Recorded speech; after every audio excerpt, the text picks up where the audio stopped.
Procrastination isn't laziness, it's the lack of routine. You know why is it so hard to beat laziness? You make plans, set goals, promise yourself you'll do better, and yet the same cycle repeats. It's not just about willpower, it's about the way you approach life. In this video guide, you'll learn 6 transformative Japanese techniques that go beyond quick fixes. They'll teach you to focus, find purpose, and turn your weaknesses into strengths. Chapter 1. Ikigai. Do you ever wake up feeling like you're just floating through life, unsure of why you even bother getting out of bed? It's not just laziness. Sometimes it's a deeper sense of aimlessness, a lack of purpose gnawing away at your motivation. Let's face it, without a reason to act, inaction feels inevitable. The concept of Ikigai transcends mere motivation.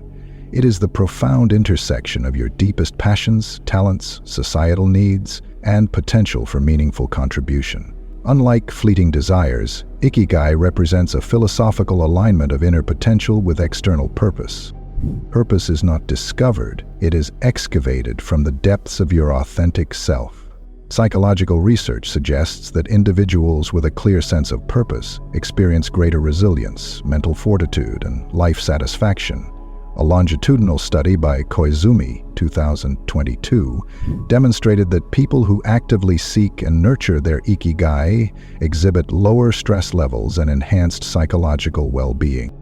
The journey of discovering your Ikigai involves introspective exploration, a stoic practice of understanding your inherent strengths, acknowledging your vulnerabilities, and recognizing the unique value you can contribute to the world.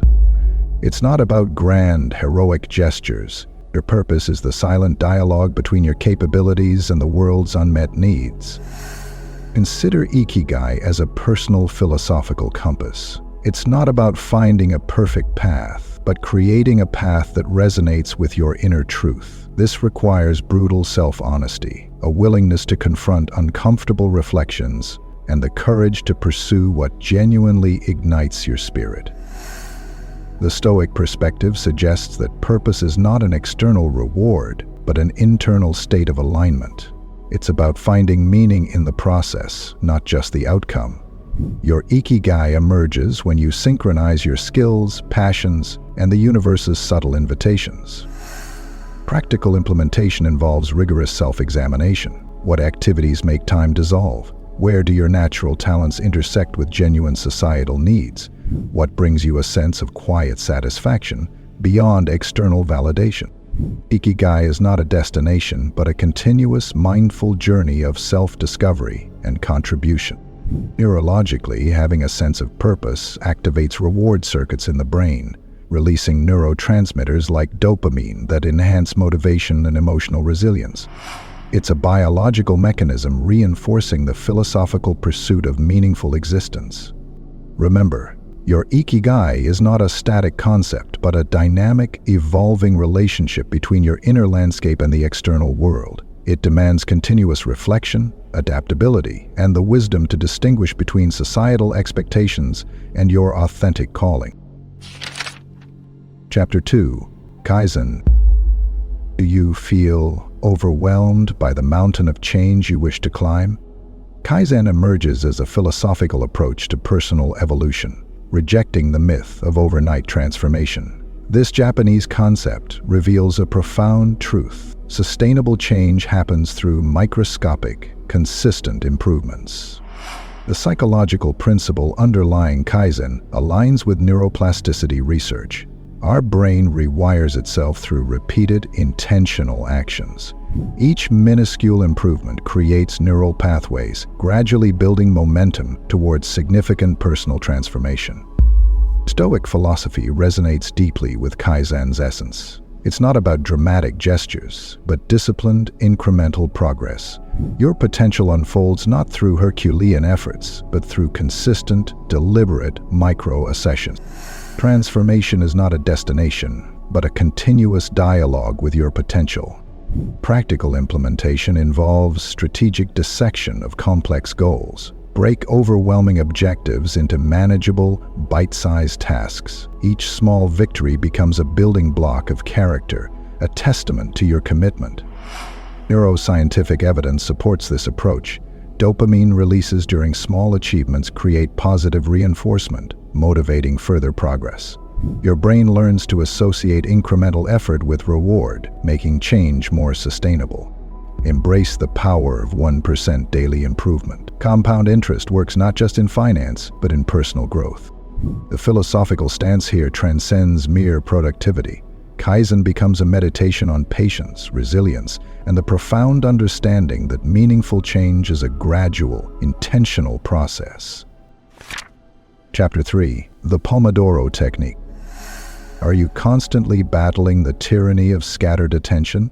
The Pomodoro Technique represents more than a productivity hack. It's a deliberate strategy of reclaiming mental sovereignty in an era of constant interruption. By fragmenting work into focused 25-minute intervals, you transform time from a passive experience into an active, controlled resource.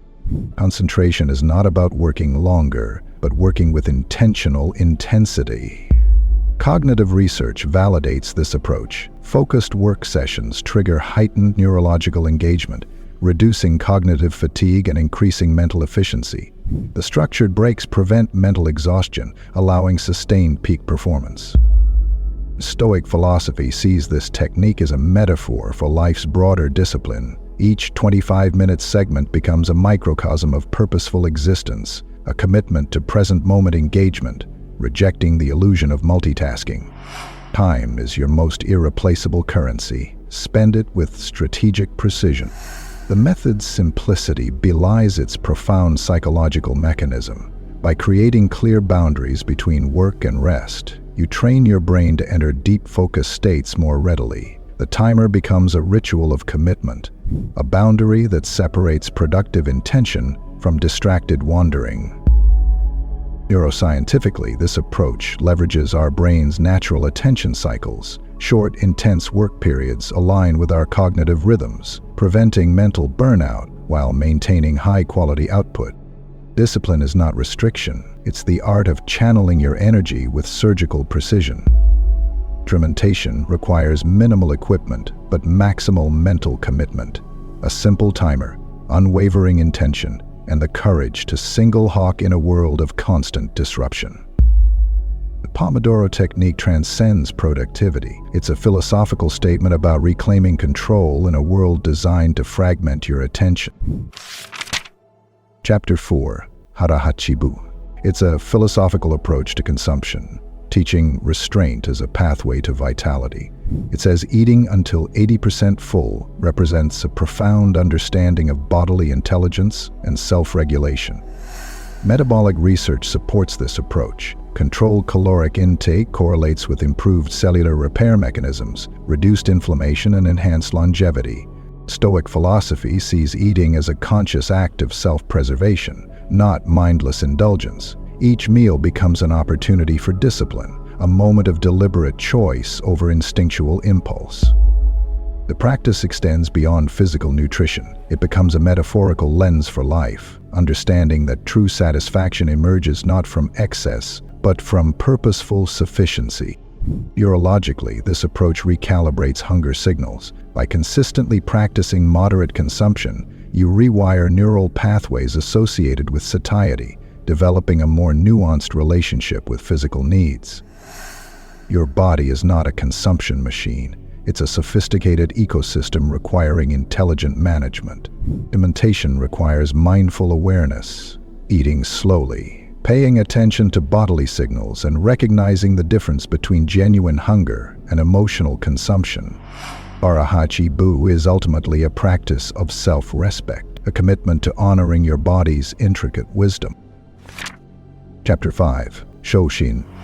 Have you imprisoned your curiosity behind walls of assumed expertise? Shoshin represents a radical approach to learning, embracing perpetual intellectual humility. It's not about accumulating knowledge, but maintaining an open, receptive consciousness that treats every experience as a fresh opportunity for understanding. Expertise is a cage, curiosity is the key to its liberation. Psychological research on learning suggests that individuals maintaining a beginner's mindset demonstrate greater cognitive flexibility, enhanced problem-solving skills, and increased adaptability. By suspending preconceived notions, you unlock unexplored neural pathways. Stoic philosophy sees this approach as a profound act of intellectual courage. True wisdom isn't about defending existing knowledge, but remaining perpetually vulnerable to new perspectives. Neuroplasticity research confirms that maintaining a beginner's mind stimulates brain plasticity. Each novel experience creates new neural connections, preventing cognitive stagnation and maintaining mental agility. The practice involves consciously challenging your assumptions, approaching familiar tasks with renewed wonder, and recognizing that mastery is a continuous journey, not a destination. Certainty is the enemy of growth. Doubt is the catalyst of evolution. Shoshin is ultimately an existential practice, a commitment to remaining perpetually students of life, rejecting the illusion of complete understanding. Chapter 6, or the bonus one, Wabi-sabi. Have you ever stared at something imperfect? Wabi-sabi is the Japanese philosophy of embracing imperfection. It's about seeing the beauty in what's flawed, incomplete, or worn down by time. A chipped ceramic bowl, an uneven brushstroke on a painting, or the weathered pages of an old book. All these are wabi-sabi. It's not about the perfect. It's about the real, the raw, the authentic. And let's be honest, nothing in life stays perfect. Everything breaks, fades, or falters eventually. That's just the way things are. But here's the kicker. Wabi-sabi isn't just about looking at the cracks and shrugging, saying, "Oh, well." It's about realizing those cracks add character. Take kintsugi, the Japanese art of repairing broken pottery with molten gold. The cracks don't get hidden, they're highlighted, making the piece more beautiful and unique than before. Wabi-sabi teaches us to look at life the same way. Our mistakes, failures, and scars are part of who we are, not something to hide. Psychologically, this mindset can be a game changer. Research in self-compassion, NF 2003, shows that accepting imperfections helps reduce stress and build resilience. When you stop chasing perfection, you're no longer trapped by fear of failure. Instead, you're free to act, create, and grow without the suffocating need to be flawless. Imperfection doesn't mean you're failing, it means you're living. But let's not sugarcoat this too much. Embracing imperfection doesn't mean settling for mediocrity. Here's where wabi-sabi can go sideways. If you're not careful, it can become an excuse. Oh, it's okay that I messed up because imperfection is beautiful. Sure, but only if you learn from it. Only if you come back stronger. You don't stop at admiring the cracks. You fill them with gold. This is where Stoicism offers a hard truth. Life will break you, and it's your responsibility to decide what happens next. Don't just accept the cracks, transform them. Turn them into something better. If you failed, figure out why. If you were hurt, understand how it shaped you. The cracks are there, yes, but they don't define you unless you let them. Let wabi-sabi inspire growth, not complacency. How do you practice it? Start by noticing the imperfections around you. Don't judge them, just observe. Then ask yourself, how can I make this better? Maybe it's an unfinished project you're too afraid to revisit. Maybe it's a relationship that needs mending. Or maybe it's you, your doubts, your fears, your past mistakes. Look at those cracks not as flaws, but as opportunities. Melt your gold and get to work. Here's the twist. Wabi-sabi isn't about lowering your standards or just accepting things as they are. It's about stepping into the chaos of life and shaping it into something meaningful. Perfection may be unattainable, but strength, resilience, and growth, those are entirely within your reach. So, the next time you see a crack, whether in your plans, your relationships, or your own heart, don't just accept it. Fill it with gold. Make it part of your story. And remember, a pot with golden cracks isn't broken. It's one of a kind. This is the end. I hope you've enjoyed the video. Now, if you're unsure of subscribing to this channel, or just curious, I suggest you watch another video. Thanks for watching.